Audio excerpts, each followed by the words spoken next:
ये दिल्ली की सर्दियां भी ना। ये कहते हुए मेरे पति ने कमरे की खिड़की को जोर से बंद कर दिया। वैसे तो अभी हमारी शादी को 3 महीने ही हुए हैं।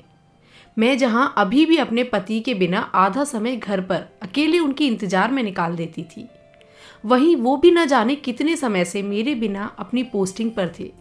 अभी कुछ दिनों पहले ही इतनी अर्जियों के बाद उनको छुट्टी मिल पाई।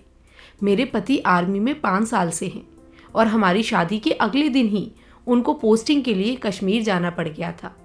और जब से वो घर आए हैं तब से ही घर में रिश्तेदारों का जमावड़ा लगा हुआ है। मेरे पति के दूर और पास के सारे रिश्तेदार आकर घर में कुछ दिनों से जमकर बैठे हुए थे, जिसकी वजह से हमें अपना समय नहीं मिल पा रहा था। आज जाकर हमारा घर खाली हुआ है। तो जब मेरे पति ने खिड़की का दरवाजा बंद किया तो रात के 11 बज रहे थे और अब बाहर धीरे धीरे हल्का हल्का कोहरा छाने लगा था।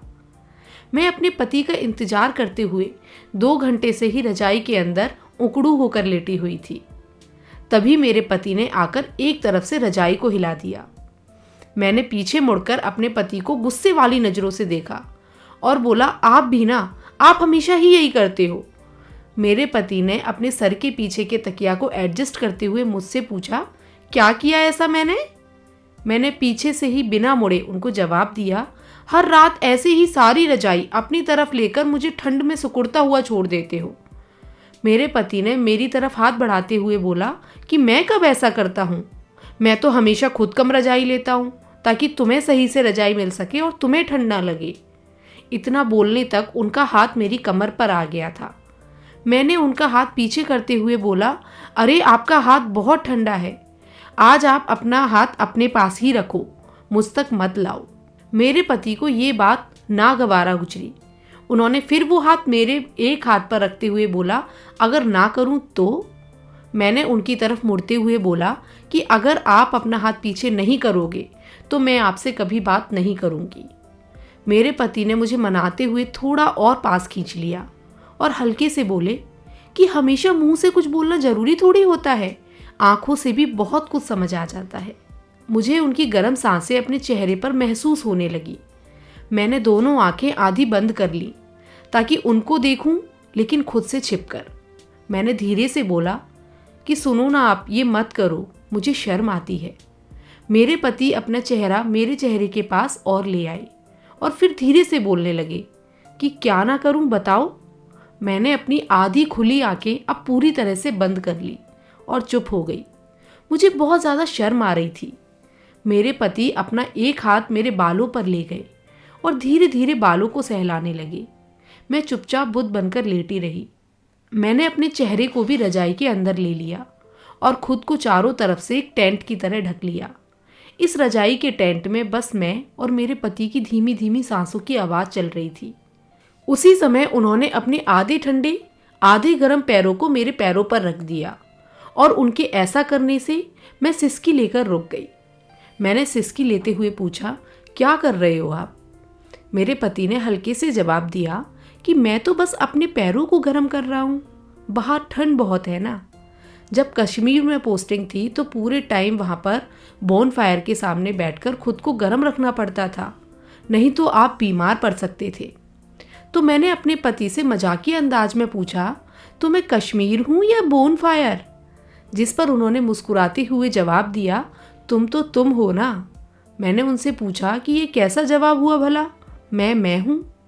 उन्होंने मेरी आंखों पर अपनी उंगलियां रखते हुए बोला कि तुम हो इसलिए मैं हूँ, तुम्हारे तुम होने की वजह से मेरा वजूद है। मैं ये सुनकर थोड़ी देर चुप रह गई। मुझे ये सुनकर बहुत शर्म आ रही थी, इसलिए मैं अपना फेस उनके सीने पर रखकर छुप गई। उन्होंने मेरे चेहरे की तरफ देखते हुए पूछा कि अरे तुम इतना शर्मा क्यों रही हो, हमारी पहली रात थोड़ी है, हमारी शादी को 3 महीने हो गए हैं ना। मैंने बिना सर उठाए हल्के से पूछा, आप ये शायरी कब से करने लगे? उन्होंने बोला, ये तो मैं तुम्हारे लिए वहाँ पर बैठकर एक डायरी में कुछ कुछ लिखता था, ये वो सब है। मैंने एकदम से सर उठाकर पूछा, मेरे लिए? मतलब आप मेरे लिए वहाँ पर शायरी लिखते थे? उन्होंने थोड़ा हकलाते हुए बोला कि हाँ, वो खाली टाइम में बैठकर। मैंने उनकी तरफ देखा और उनके और करीब चली गई और अपनी आंखें बंद कर ली। उनका चेहरा मुझे फिर से अपने चेहरे पर महसूस हो रहा था। मैं उनसे लिपटकर वहीं उसी रजाई में खो गई और मैंने उनको उस रजाई में ढूंढ लिया। ना जाने कब इस खोने ढूंढने के खेल में हम दोनों सो गए। सुबह जब नींद खुली तो वो बगल में नहीं थे। मैंने उठकर देखा तो उन्होंने आर्मी की यूनिफॉर्म पहनी हुई थी और वो मुझे बगल में एक कुर्सी पर बैठे बैठे देख रहे थे। मैं उनकी तरफ देख रही थी और वो मेरी तरफ। मैंने पूछा, आज ही जा रहे हो? तो उन्होंने अपना सूटकेस उठाते हुए बोला कि हाँ, आज ही निकलना पड़ेगा, छुट्टी कैंसिल हो गई है। ये सुनकर मेरी आंखों से झरना बहने लगा।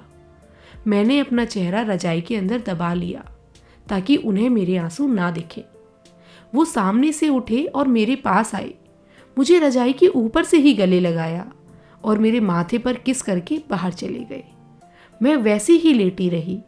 अब ना जाने कितने दिन बाद उनका चेहरा देख पाऊंगी, कब उनसे मिलना हो पाएगा। ये सब सोच रही थी कि खिड़की से तेज तेज ठंडी हवाएं रूम में भरने लगी और पूरा कमरा ठंडा हो गया।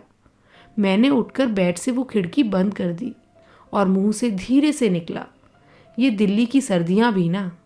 ये कहकर मैं वापस बेड पर अकेली उनकी पिछली रात की यादों के साथ लेट गई। तो दोस्तों, ये एक झलक है हमारे आर्मी वाले और उनके परिवार वालों के लिए, जिनको मैं सैल्यूट करती हूँ। और साथ ही साथ उम्मीद करती हूँ कि आपको हमारी वीडियो पसंद आई होगी। तो आप हमारी इस वीडियो को लाइक करें, ज़्यादा से ज़्यादा इस वीडियो को शेयर करें। और अगर आपके पास कोई सुझाव है तो आप हमें कमेंट बॉक्स में कमेंट कर सकते हैं। हमारी और भी नई वीडियो देखने के लिए हमारे इस चैनल सुविचार कहानियाँ को आप सब्सक्राइब जरूर कर लें। मिलते हैं आपसे एक और नई वीडियो में एक नया सुविचार लेकर।